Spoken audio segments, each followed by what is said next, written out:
our second day of Congress. Um, I don't need to introduce anymore Professor Krenko. He's already familiar to everyone.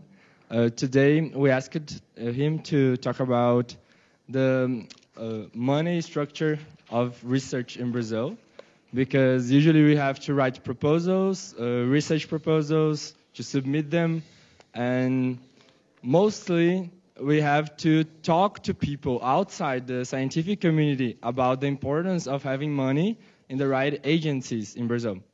So hopefully we'll understand better how it works after the talk. So thank you.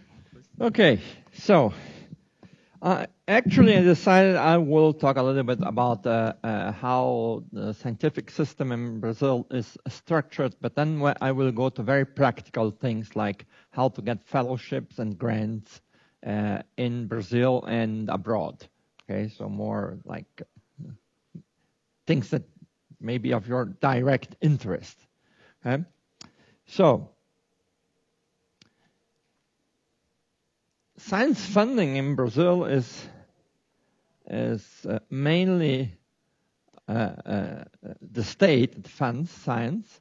I don't want to make a description of everything because I will focus more on physics or what is the case for physics or mathematics or I mean connected sciences. Because there are other ways of funding science. If you do very applied research like engineering, agronomy, and so on, then you can have funding from companies, of private companies. But well, I won't go into this because this would seem very theoretical for us. Okay, so at the federal level,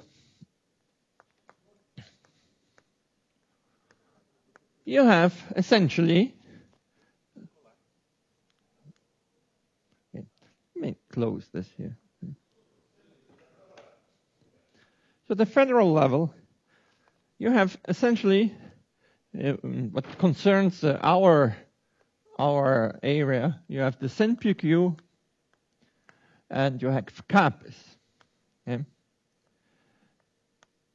So write this a little bit different here.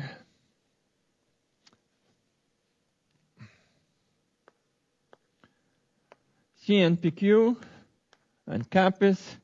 So what's the difference between CNPq and CAPES is this is finances science and technology, research and science and technology. It's a research funding. Okay, and this is finances the masters and PhD and postdocs. So it's funding for graduate studies. So this is that they have different missions. At the end, these guys also have fellowships.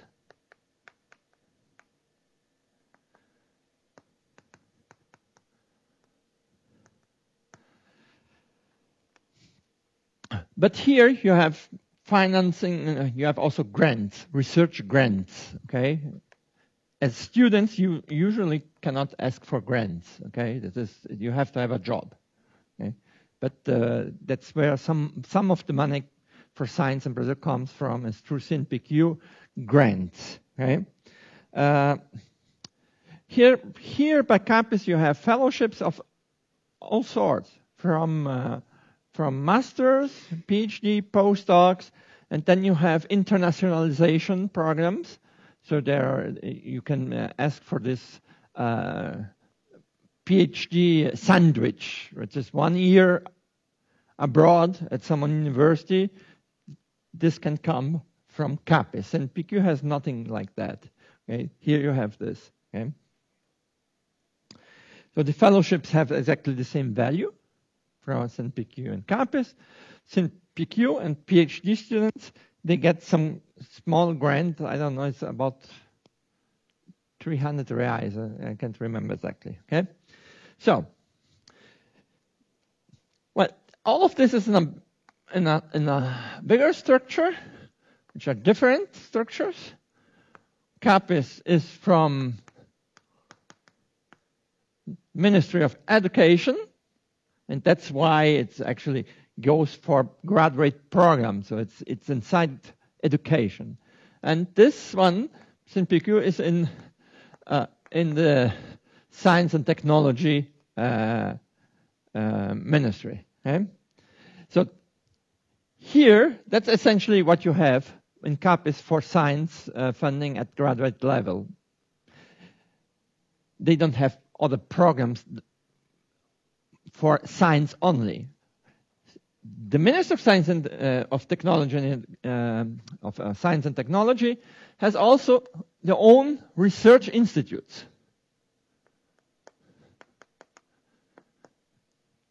Which are federal research institutes like the Brazilian Center for Research in Physics, CBPF, and then the National Institute for Pure and Applied Math, the INPA. Then you have several other institutes like Observatorio Nacional. Then there's the National Institute for Research in Amazonia, the INPA. So this is non-university research, which is inside the science and technology thing. And then they have not only the SynPQ, but they have also the FINEP. FINEP finances projects, usually big projects, it's not fellowships.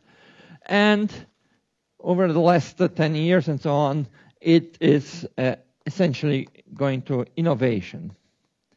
Meaning, a project with FINEP has to have a large group and have some real connection, not just like maybe one day this can be applied. No, this you have to work together with private companies, which usually also have to put some money. Okay, and not all money from FINEP is just given by FINEP. Some of them are real. You have to give back the money with some taxes and so on. Okay? So this is essentially what at the federal level, what you have for science and technology. There are some other structures, but they don't impact physics and math and whatever we are doing.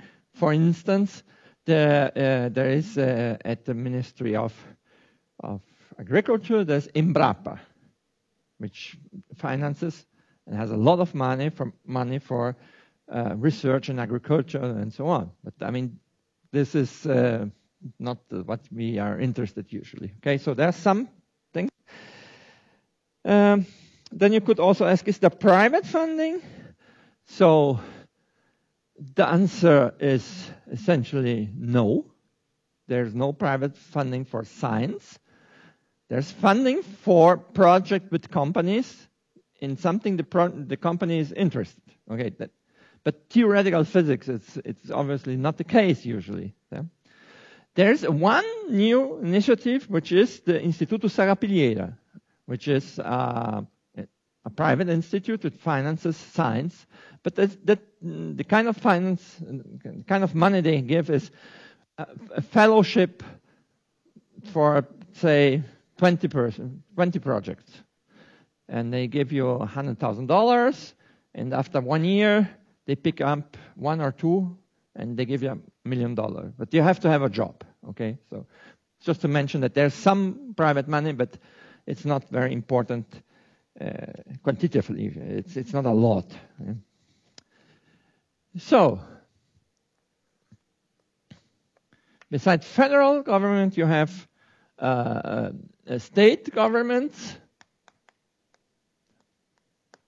And I will talk mainly about what I know, which is FAPESP.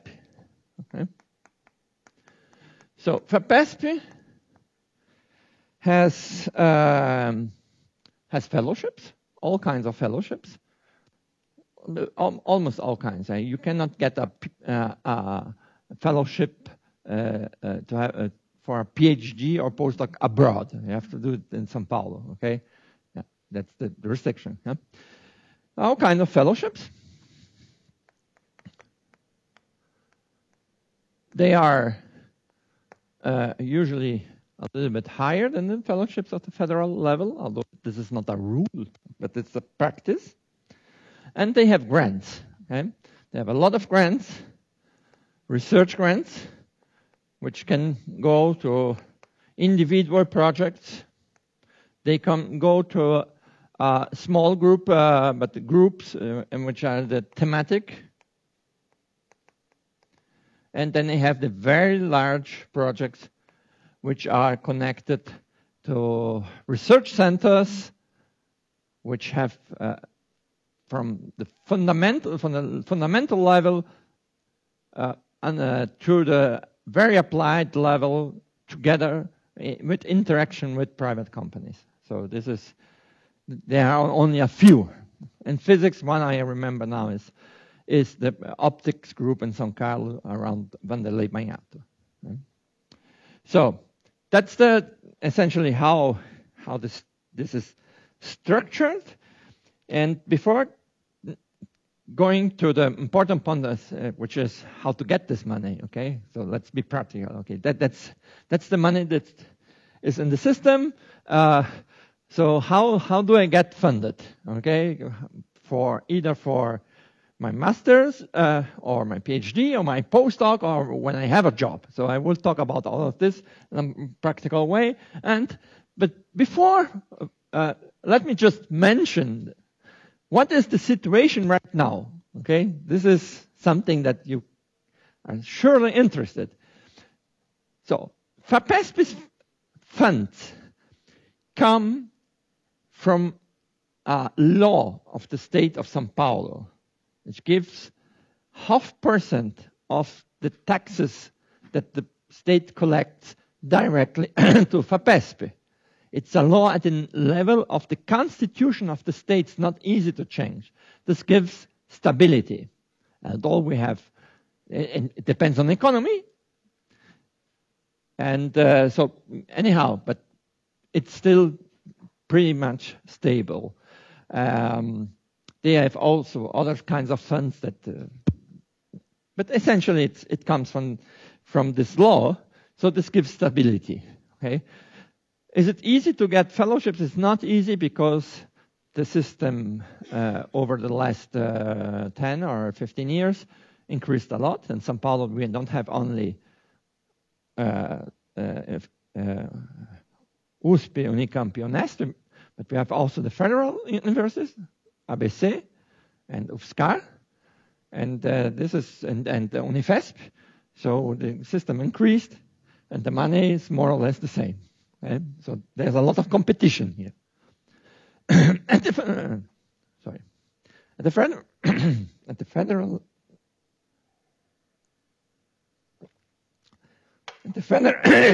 federal level, the situation is not good. So campus is inside a big, this is much more, this is bigger than this one. And this is incomparable. Okay, it's in a large structure, the Ministry of Education. So campus has been more or less stable.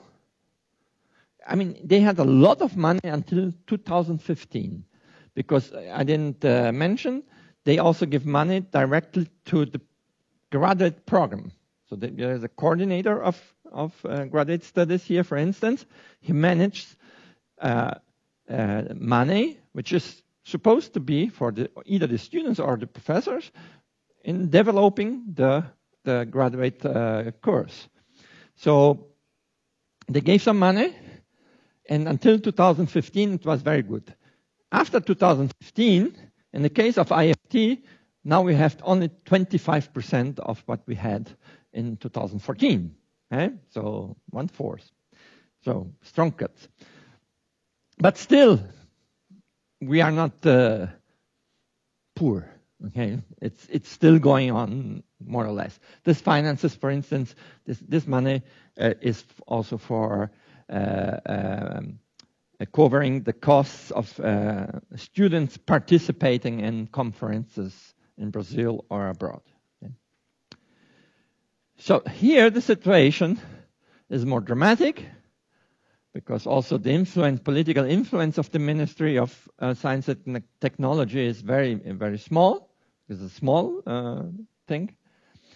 And so CNPq has last year and this year had a very, very difficult situation. Okay, so CNPq had kind of I can't remember the exact values, like 200 million for research grants. Okay, it's 1 billion for fellowships. They have kind of 200 million for research grants, or a little bit less than that, which is nothing for the whole country. Okay, for the whole country, 200 million. It's like it gave kind of less than 10 million for each state, okay, to finance projects with the whole scientific structure we have. It's like, okay. But for next year, the proposed budget, which has not been approved by the Congress at this point, the proposed budget cuts down from like 200 to 16 millions. Which means they will only cover what they already granted, and there will be nothing. Actually, if this is approved, there will be no money for research grants. They put all the money at the fellowships, because fellowships, there's more. If they cut the fellowships, you will see in the newspapers saying, oh, so many people involved and people cannot get funded and so on. But then they decided to cut all the money from the research grants. Just to have an idea, FAPESP alone, for the state of São Paulo, the budget that they have for research grants, not for fellowships, is 40 times the proposed budget of CNPq. So there are problems on the horizon. So how to get money?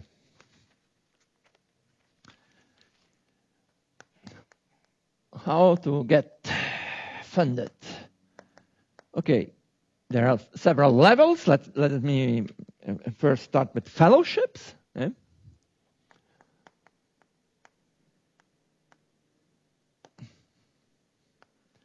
So CNPq and CAPES, they give the fellowships to the graduate program, and the decision is taken locally. It is it's the coordinator or the committee of graduate studies at your course, physics, that will decide what to do, who will have the money or not, who has the fellowships or not. Okay, it's local. Therefore, criteria are very diverse. Whatever. At FAPESP, it's different. Okay, FAPESP is case by case, meaning that you have to apply. And with your supervisor and so on, I will explain a little bit more about FAPESP for you right now. Okay, so this is they never give money to institutions; they give only to researchers and to students. Okay? So, being a little bit more specific about FAPESP, let me also mention that if you have a master's or PhD grant fellowship from FAPESP, you may apply for a stay abroad. So if master's is 6 months and PhD is up to 1 year, It's the kind of sandwich program.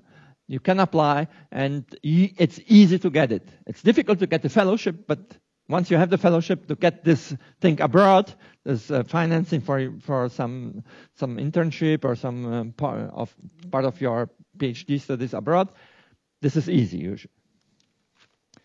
So, how to apply it to FAPESP? Okay, so let's get specific. FAPESP.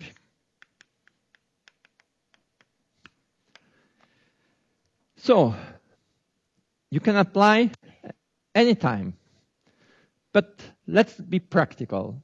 You usually start in March or in August. If you want to start in March, you have to apply. It doesn't mean that you have to exactly, but my suggestion is that you apply in October or November to get a fellowship for March. You can apply later, and you get an answer only in April or May. Okay? So it takes officially 75 days to get an answer about the fellowship. But make it 3 months, okay? No, better 3 months, okay? And if you want to start your studies in August, you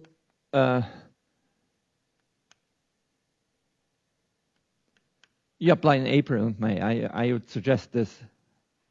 You need supervisor, because here it's not necessary. You have a fixed supervisor, depends on the program. So you need a supervisor, and you need a project. Okay? And the project and the application is done by you and your supervisor. You cannot apply alone. You have to have a supervisor that is also in charge of this application. Okay? So, at the end, if I have time, I can say some words about how to write projects and so on in physics. But what is the situation right now? Is it easy or not to get FAPESP fellowship? Now to get FAPESP fellowship, it is difficult, and there are some rules, non-written rules, mainly for masters and PhD, but very strongly for PhD, you have to have high grades. Your average grade has to be over 8, essentially. Okay? You can apply with 7 something. Below 7, it's completely useless to apply. Okay? But in practice today, the average is like 8. Okay? But it's not enough. And very good grades in the masters if you go to the PhD. Okay? 1B is acceptable, but the rest has to be A. 1C, kind of you got. I mean, you're out of the game. Yeah. Okay? So it's because the competition is very strong. Needless to say, you can have no fail in your courses. Okay? You cannot fail. I mean, if you get a 3 in grade and something, you are out of FAPESP. Okay? And so you also have a good CV. When it means good CV, you have go through this internship, but in Portuguese is Iniciação Científica. That's very good. And you better show some activities that you have been trying to. When you apply for PhD, it would be nice that during your masters you went to some events, scientific events and so on, showing that you are active and so on. And then obviously it also depends on your supervisor, but I mean you cannot do anything about that. Okay, expect your supervisor has to be a productive guy, otherwise you don't get it. Okay, and even if you have all of this, sometimes there are more applications which comply to all these non-written rules, and but there are more applications than fellowships, and then they have to decide somehow, and this is obscure. Okay, no written rules. Okay, Okay, very good. And also, FAPESP also has postdocs, fellowships, which are very difficult to get because, here SINPIQ has postdocs, fellowships, but essentially they are gone. Okay, don't expect to get a fellowship, postdoc fellowship here. And CAPIS has postdoc fellowships which are called PNPD, which is allocated to the programs. But this is really only a few. Okay, at the IFT we have 3. Okay, and it's not well paid, and but they can extend up to 5 years. But so FAPESP is under pressure from all people from all states trying to apply for postdocs in São Paulo with a supervisor in São Paulo because, well, there is actually a good fellowship. It pays kind of, I can't remember exactly, but like 7,000 and so on. And you have money to travel and buy computers and so on. It's a very good fellowship, but it's very competitive. So after graduation, after you have got your PhD, so after graduation,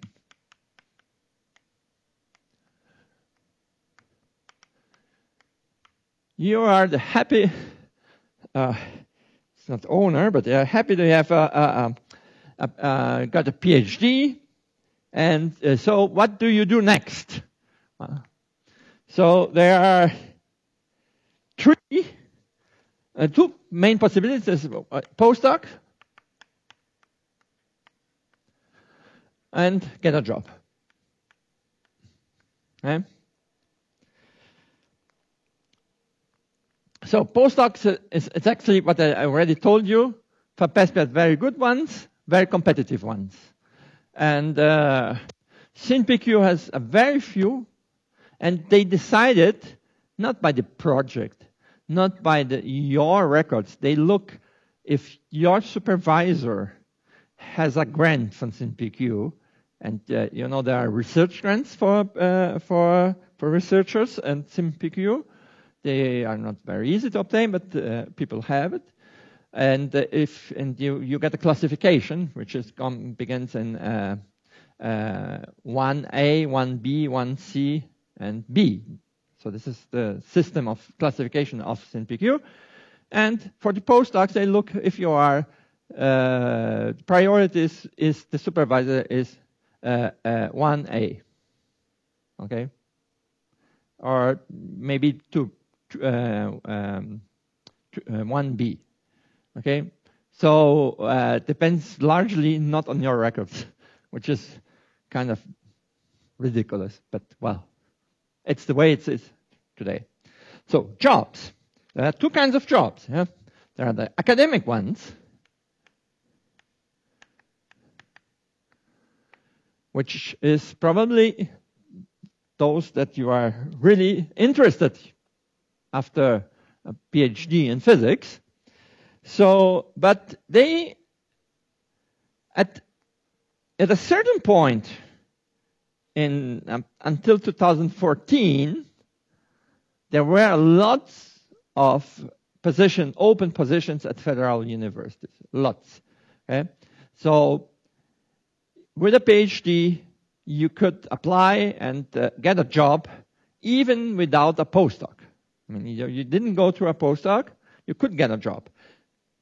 Sometimes the job is in the new campus of some university, and the conditions for your work in research are not good, were not good.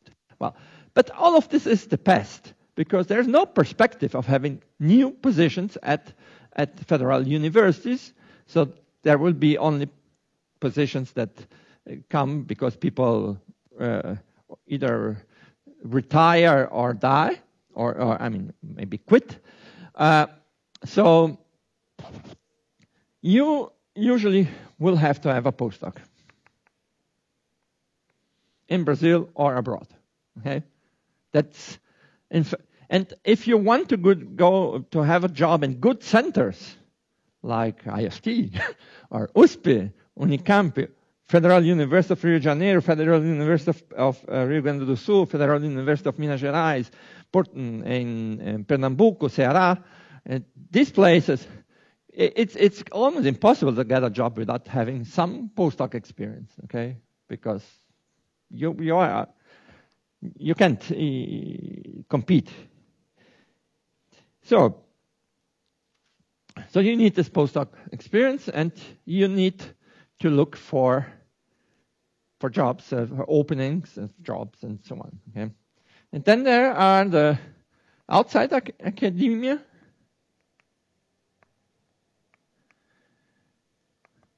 which are very few for science.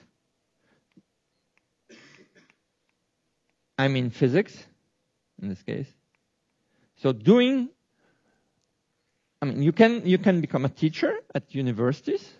I consider that these private universities, usually you become a teacher and not a researcher. So I don't call it really academic. Okay? You can get this thing.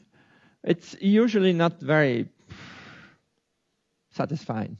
Okay, you teach a lot, but then you could ask yourself, can I go to private companies and make money having a PhD in physics? Well, yes and no. If you want to do physics, it's very difficult. In Brazil. Abroad, not so much. Abroad, you can do this. Right? A lot of people do it. In Brazil, what you have now as jobs outside academia which pay well is if you have the skills of a physicist and so on, and you can get jobs in data science. So there are people that go into data science. They make money. Not everybody makes money, but you can make money, okay? And you get a better salary usually than an initial salary of a professor at university. But well, there's a trade-off. University gives you stability, and you do what you really like.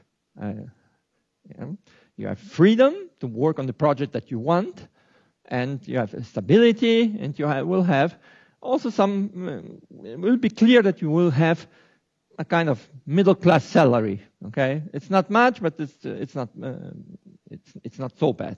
Okay, here you can make much more money, but well, these private companies. There's no guarantees that they will want you to be with them for a long time. Okay? So, in the academic part, let me mention that not only universities hire scientists, but also the research centers from the Ministry of Science and Technology, which means CBPF in physics, and eventually, well, for physics also the Observatório Nacional. And some physicists have jobs at INPE, at the space agency. Okay, so they have a career. This is a stable job. It's a research and stable job. It's actually a very good job. Okay,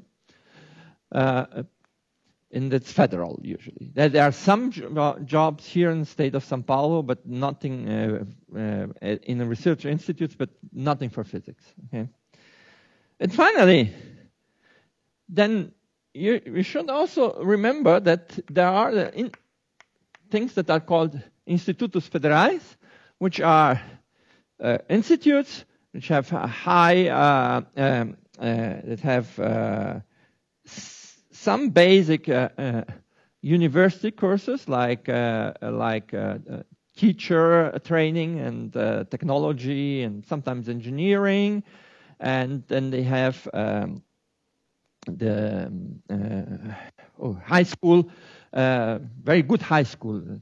So you can get a job at that.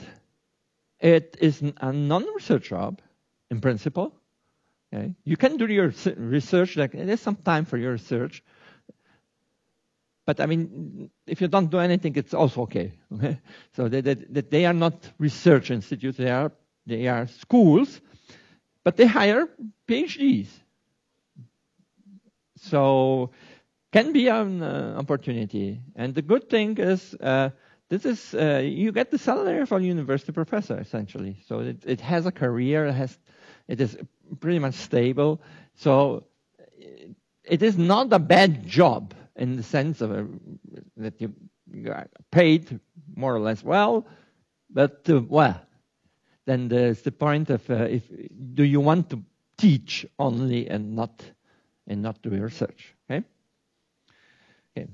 In order to get the good jobs at universities and even at the federal institutes, it obviously goes to this concursus, and then there are several kinds of concursus and so on, and I don't have time to go on this.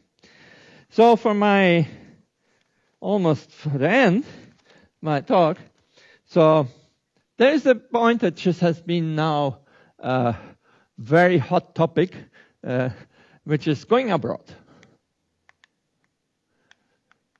So there is a large number of students considering leaving Brazil. This is the reality of 2019, okay, and maybe 18 also. Okay, so I'm not promoting this idea that you should go abroad, but maybe you would like to go abroad. Okay, so when I say going abroad, it's not with a Brazilian fellowship, which at this point don't exist for a PhD student. Okay, I mean, in the past you had the Science Without Borders. You could go for a PhD abroad with Brazilian money. This is over. There's no money to go abroad. You have to get funded by the university or the government of the country where you are going. Okay, so then it's important to know that in the northern hemisphere, the academic year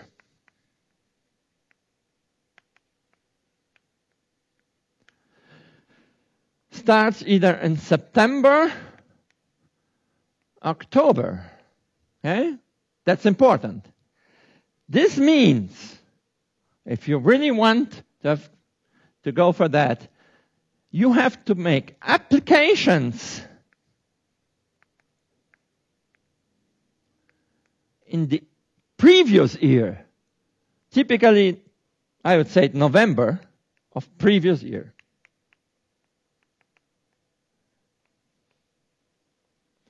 And you get an answer normally in February. So that's the way things work. If you want. So there are a lot of people that can. I mean, Brazil has very good students, and you are competitive for fellowships abroad. Okay, so what are your chances? Right? So for PhD abroad, you have usually. In U.S. first, United States, you have to go through examination. So you need an English examination, TOEFL, usually, and you need a specific examination, subject examination. This is GRE. There are several kinds of GRE, and each university decides which ones they want. Okay, so that's a little bit complex system thing, because there's a general knowledge GRE, and then there's a physics knowledge GRE. Physics knowledge is curiously the specific for physics. You have to go to Curitiba. There's no GRE for physics in São Paulo. Nobody understands that.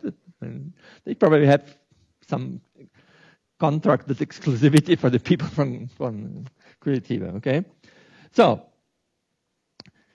this is you will need this, and if you are going to other countries, you are likely to also have to produce a TOEFL, but more frequently it's the IELTS,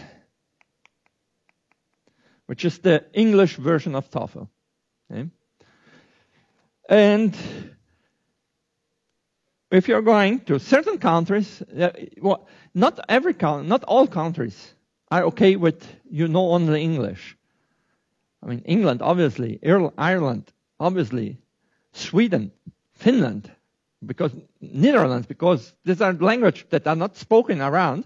And if they say we give only fellowships for people that speak Swedish, they will actually have no international students. Okay? So they usually accept the IELTS. But if you go to France or Germany, you better know the language. Okay?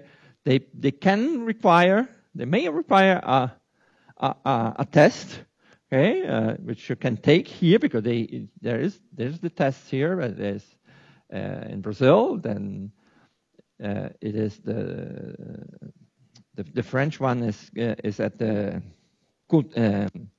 Aliança Francesa, and German is at the Goethe Institute, which is in São Paulo, but I think also Rio and Salvador. Okay. So be aware of that. Now, so you should try to contact a supervisor.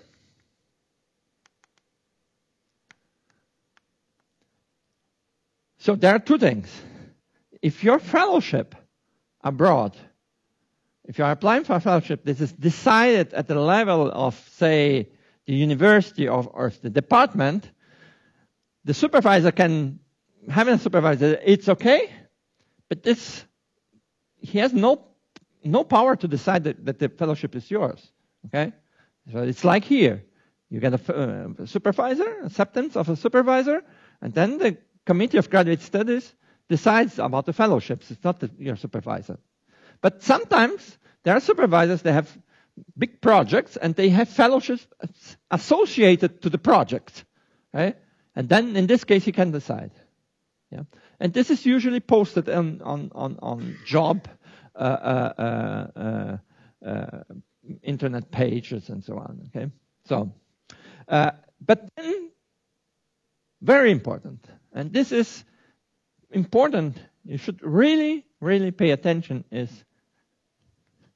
reference letters. They are very important. In Brazil, we don't have this custom. We are not used to reference letters. And many Brazilian professors don't know how to write a reference letter. They write 5 lines reference letters, which means he's just saying that you are nobody. I mean, I don't know the guy, and seems okay, which is not what somebody will hear. Okay? So it's important to have reference letters. They are taken into account, and in US, they are super important. And you have to have good reference letters. And, well, it's difficult to know if your preferred professor that will give you reference letters, if it's important, it's difficult to know if he knows how to write reference letters. Reference letters are usually at least 1 page and sometimes 2 pages. They have to mention how the person got in contact with you, how long he knows you. Then he has to talk about your work a little bit, or if he was just a teacher at a course like quantum mechanics, he has to talk about it. And he has to talk at the end also about your personality.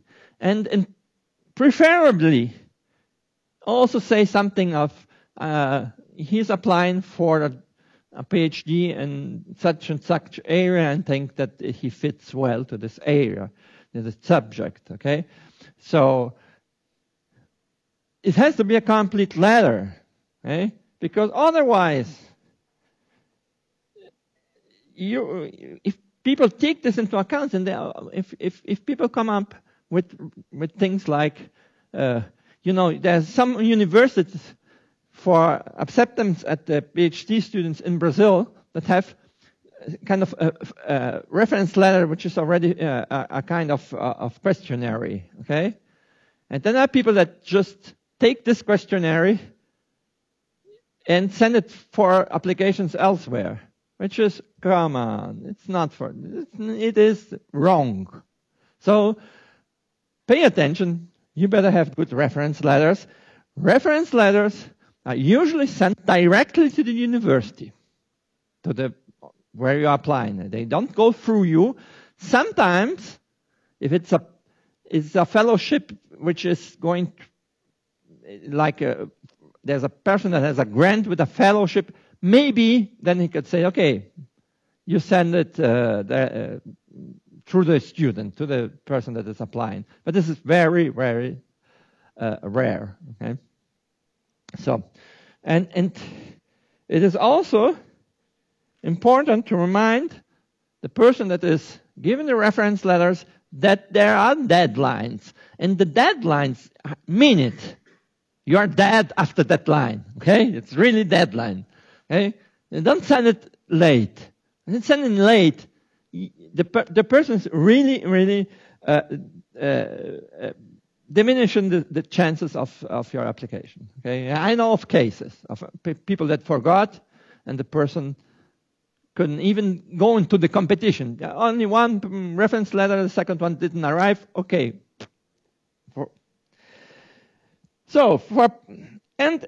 Most of this is also valid for postdocs abroad.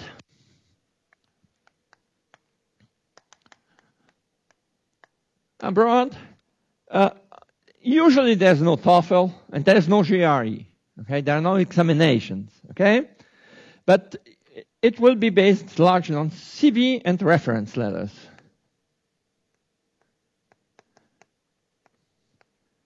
Okay. So, what about the CV? Well, it obviously has to be clearly presented and so on. But there's the point about you have to have papers. You have to. That's how the game is played. You have to have papers. But very important. It is not always the case that you have a lot of papers and you have 20, then you are better than you have one that has 5. You have to publish in reasonably good journals. If you are in high energy physics, it's better to publish in Journal of High Energy Physics or Physical Review D. I know it's not easy, and usually you try at the top journal, then you go on descending, but you should try to have this in good journals, okay? Because this will be important. If you have only published papers in very low category, easy to publish journals, this will be seen as essentially shit. Okay, so don't count, okay? And actually will be seen as negative for you. But this person does not know that this in this area we publish in this journal he's publishing in very low quality journals. So they don't want this. Okay, and it's important. It is also important for jobs in Brazil and anyhow. And then there's a second factor, which is also very important. It has to be clear what your contribution is. So in physics, there depends a lot of precise area of physics. High energy, usually, the list of authors is just the alphabetical order of surnames. Okay, but in other areas it is not, like in material science. Okay, and then there is this thing that you publish with 10 co-authors. Okay, so what will a hiring committee think about this? They have to know. I mean, did you just make some calculation? Or is this your idea? And so on? Somehow this has to be clear. It has to be clear. So it is important if in your area it is not the alphabetical order, but the importance order of the authors, that you have at least one paper where you are the first author. This is important. Okay? It means that you have, this is your real job. Okay? And this is mainly something that you have to remind, mainly if you're in areas like material science and where there are lots of authors and that it's not clear what each author has contributed. So it is important to make this somehow clear. Okay, good journals and important contributions. This is very important. It's more important than having just a lot of papers in bad journals and with a lot of co-authors. Okay, so finally,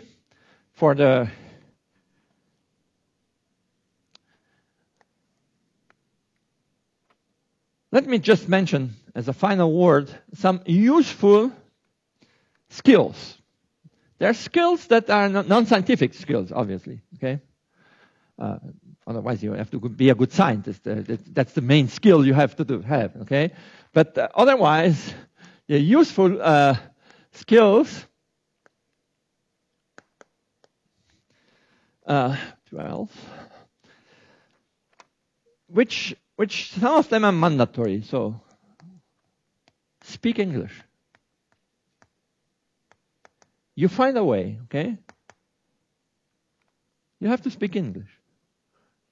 I mean, if you want to be a scientist, an active scientist, you have to speak English, you have to write in English, you have to know how to write papers, okay? So, not only speaking English, you have to know how to write papers,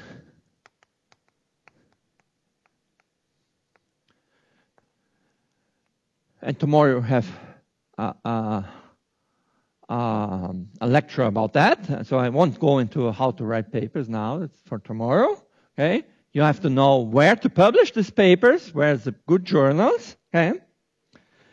Then you should be able to give oral presentations.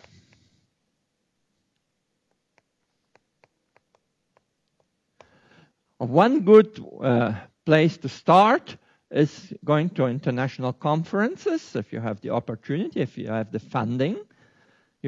And usually there are parallel sessions. If it's a big conference, there are parallel sessions. They give you 20 minutes.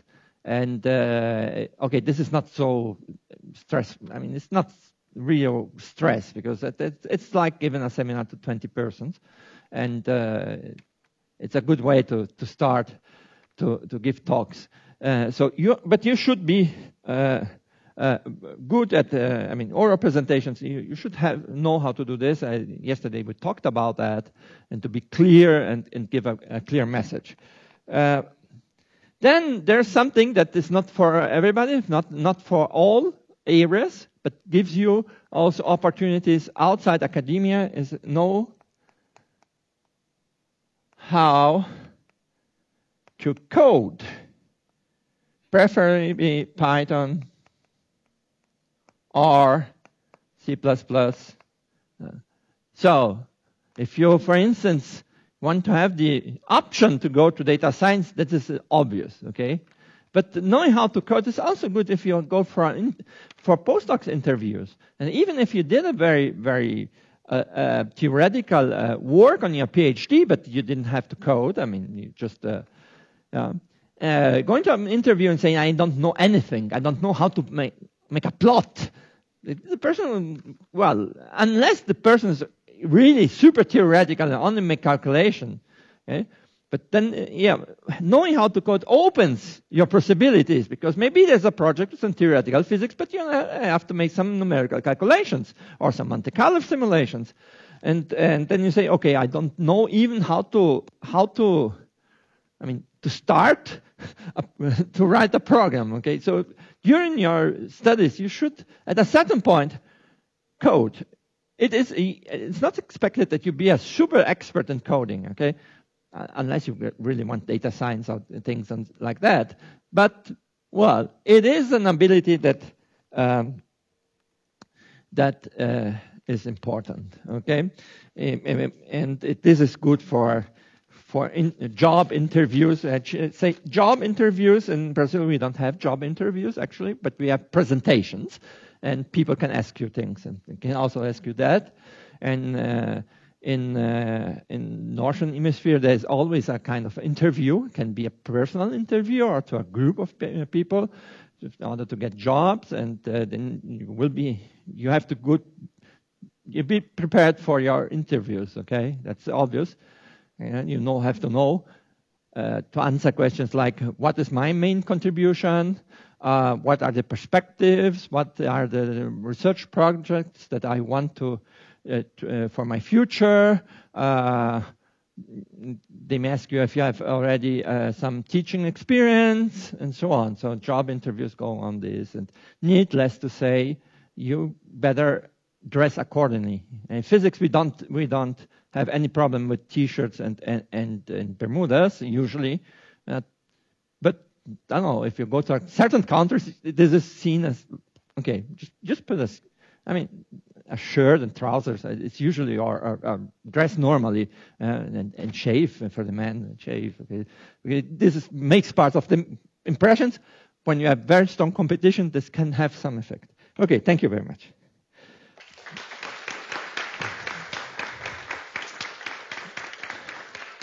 So, questions? Actually, I have a question. Yeah. There is a rumor of combining CAPES and CPQ into one institution. Yeah. I won't even ask if that's good or bad. I'll ask, how bad is it? No, it's very bad, because first, they want to merge SynPQ into CAPES, actually. That's the proposal. The Ministry of Education wants to get SynPQ inside CAPES. But SynPQ has also the grants, for research grants. There are a lot of things that they have, which CAPES don't have, and it's not the mission of CAPES. Okay, so this is likely to disappear, the research grants.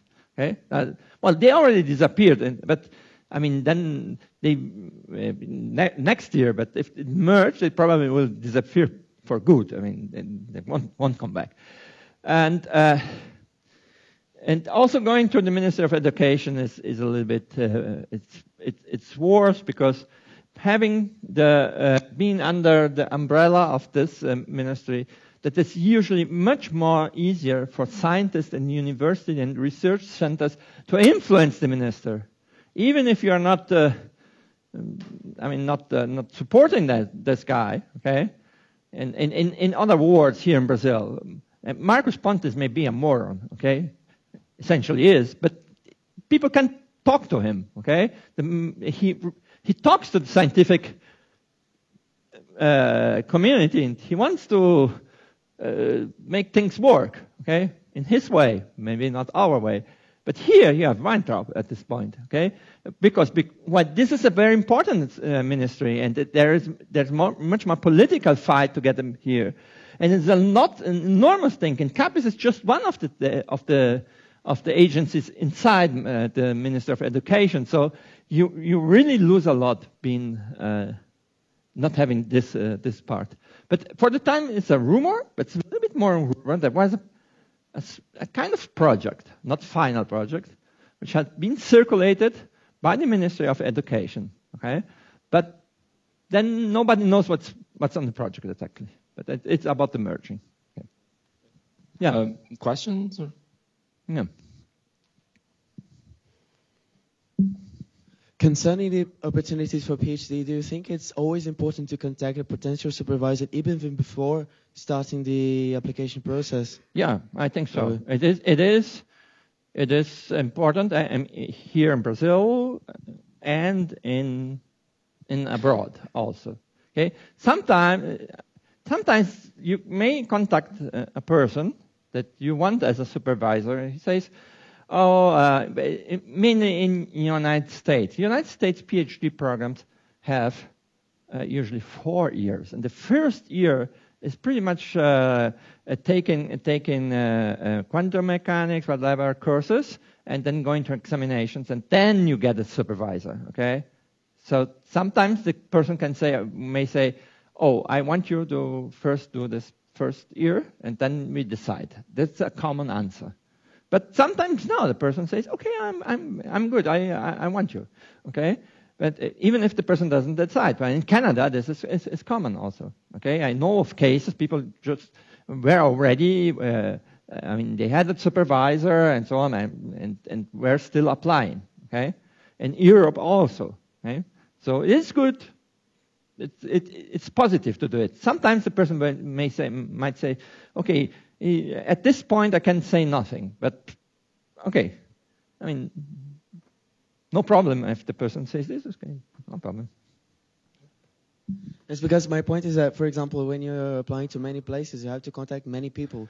And then suppose you're accepted by one of the universities, so you have to give a lot of no's to many people. Yeah, so this is true. I don't think this is, I mean... Yeah, okay, being practical, if you are going for 15 or 20 applications, you don't contact 20 persons. But at least, I would say, try to contact at least your preferred one and where you think you have the best chances. Okay, the ideal is to visit the person. But I mean, you have to have money. But if you have, sometimes people can know that there are fellowships for projects, and they visit the place and talk there and so on. You can use your sandwich things for this kind of strategy, okay? So that the person already knows you. This is the best. Okay? If you have a PESP fellowship in the masters, you go for 6 months abroad, and well, sometimes you already get in touch with people that they like you, and then they say, okay, now you get the fellowship. Okay? So. Depends, but it is right. You should only contact the ones that you really have chances and maybe your preferred ones. Hi, thank you for the presentation.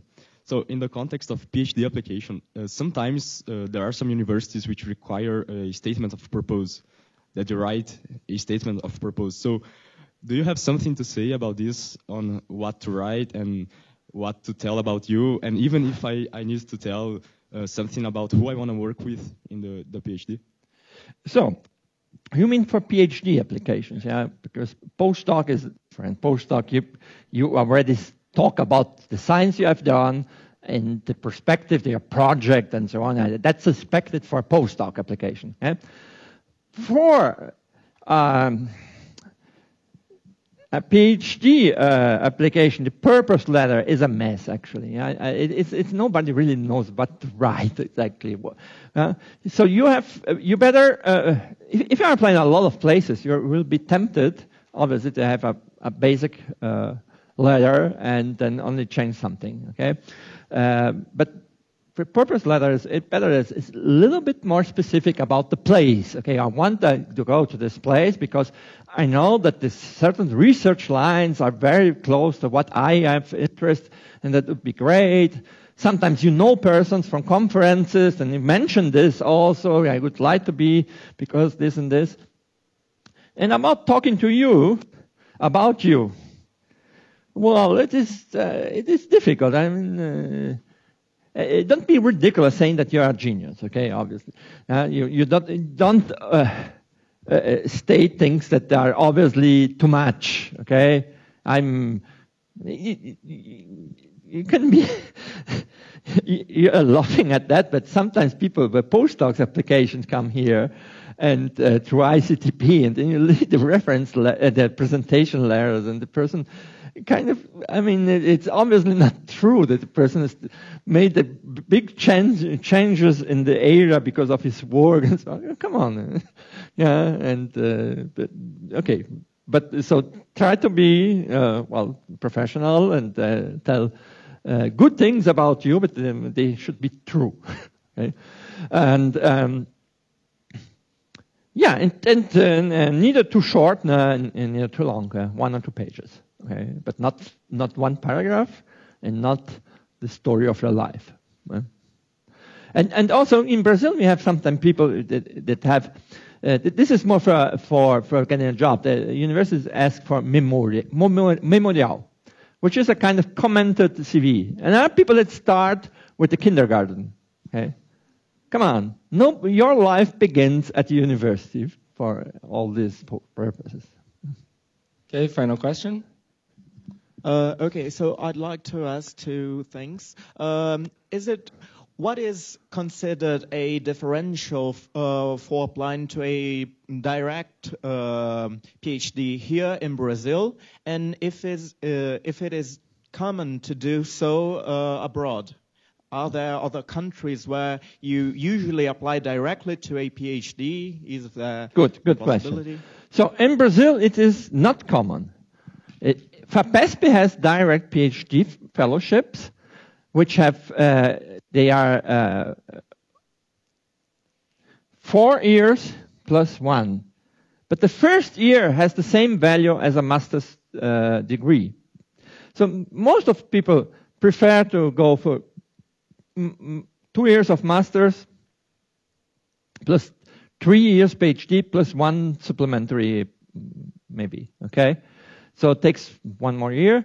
But there are reasons that sometimes make people go to the master's. First, it is when you decide for a direct PhD here in Brazil, you have to be sure that you want to work with that supervisor, okay? And that's really what you want, which is sometimes difficult at the end of your undergraduate studies to have an exact idea of what you want and how is the personality of this professor and so on. So if you do the master's, then you can change if you want, okay, for the PhD. So it is, I don't know if you have any case of a FAPESP direct PhD fellowship at this institute. I don't think so. Okay? Abroad, very different, okay? So it depends on the country and the system.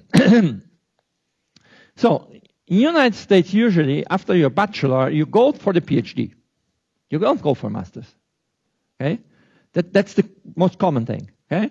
So, you go from bachelor, then you go for master's, you go for PhD, and then you have this kind of thing. You have the qualifying examinations or the subject examinations after 1 year. So the first year it's kind of only study, sometimes without supervisor, and then you have the 3 years to do your PhD, and usually you don't have any courses, and it's just research. But you don't go for masters. Masters in the US are usually seen as either of professional interest, if you are a person for the market, and usually it's not the case of physics, but you may want a master's, okay? And sometimes you really start the PhD after 1 year, you kind of fail, or I mean, you're not good enough. Then they give you a master's, okay, for your studies. So it's not important. Europe, different. Europe, most of the countries, I think probably except England, but anyhow, they are kind of not Europe. They use the scheme called the Bologna scheme. Bologna scheme is university studies have 3 years undergraduate. It's, I know better the French names for this, which is called the licence. Okay? 3 years of studies. Then 2 years of masters and PhD. 3 years. That's the usual case. Okay? Sometimes, depending on the kind of fellowship you have, this can be extended. Okay? If it's depends on many things. Okay? But the standard is Bologna. You can Google this. The Bologna Agreement usually goes from this. So, if you want to go here, they will ask you a master's. Most of the time they will ask you a master's. Right? It is not I don't think it's a written rule, okay? And may depend on the country. Okay? And in England, it depends a lot on the universities. They have a lot of diversity, so depends. Okay? So that's you have a master's here, okay? And then you apply for PhD. Okay, so let's thank Professor Krenko again. So let me just mention that if you want to talk to me for some other reasons, or ask about these things, or about yesterday lectures and so on, I will be in the institute here until 3 o'clock only. Then I disappear. Tomorrow I'm not here. So if you want to talk to me, you have to talk until the middle of this afternoon. Right? Okay, and there are a coffee break upstairs. Okay, and we are back in 15 minutes. Okay.